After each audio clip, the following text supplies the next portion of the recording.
Ok, donc pour faire en sorte que le menu se ferme quand on va cliquer là, il faut un peu de JavaScript. De toute façon, on va faire une immense section sur JavaScript, ça va arriver. Mais en fait, je vous dis ça parce qu'on va utiliser quelque chose qu'on n'a pas encore vu. On a vu comment rajouter des événements, être à l'écoute d'événements, comment sélectionner des choses.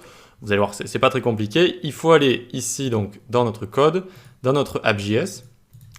Et on va prendre quelque chose supplémentaire. On va l'appeler const all links. On va faire une constante. Ça va être tous les liens.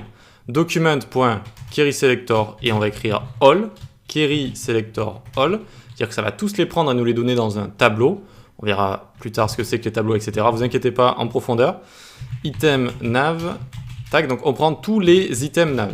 On prend tous les items nav, donc tous les éléments, tous les liens qu'il y a dans notre navigation qui est juste ici. D'accord, tous les liens ici. Et on a envie d'être à l'écoute d'un événement. Dès qu'on clique dessus, ça ferme le menu. Dès qu'on clique dessus, ça ferme le menu.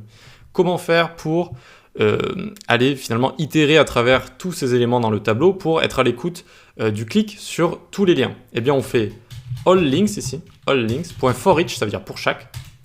Pour chaque élément, on va lancer une fonction. Cette fonction-là, tac, hop, on va lancer une fonction pour chaque élément du tableau qui nous est renvoyé de ce querySelector all, c'est-à-dire pour chaque lien. Tous ces liens, ici on peut l'appeler comme on veut, mais on va appeler ça des items par exemple. Ça va être la valeur courante, ça s'appelle, ça va être les items.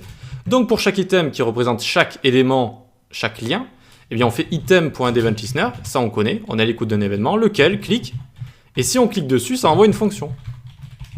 Et ça fait menu.classlist.toggle active. Ça fait exactement la même chose qu'au-dessus, vous voyez?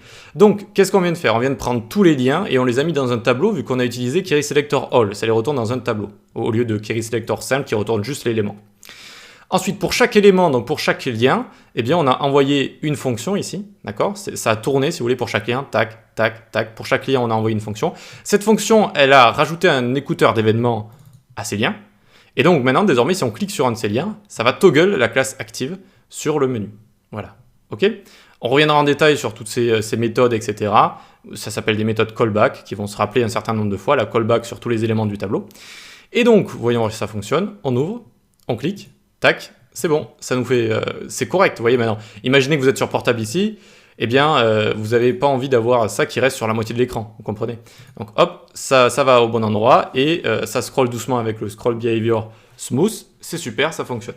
Mais écoutez, bravo si vous avez joué le jeu et que vous avez bien codé avec moi. Franchement, c'est important, ça permet de gagner en expérience. Et vous voyez que on peut construire des sites comme ça, Flexbox, CSS Grid, le tout en responsive. Moi, je trouve que franchement, si c'est une première expérience de votre part, c'est le premier site que vous codez, ça peut vraiment être un truc sympa. Moi, j'aurais aimé qu'on m'apprenne ce genre de choses si c'était le premier site que je codais, notamment même la symétrie, même si c'est un peu compliqué. Placer les éléments sur une grille et puis ensuite les décaler un petit peu à notre guise avec pose rel, pose absolute et top left, etc., etc. Petit effet parallaxe vachement cool aussi, avec les petites écritures japonaises. Ici, on a du Flexbox dans toute sa beauté, qui permet de nous faire du responsive ultra facilement. C'est tout, hop, basta, quelques lignes de code et c'est terminé. Et voilà, et puis un petit formulaire sympa, et on a terminé. Allez, on peut passer à la suite.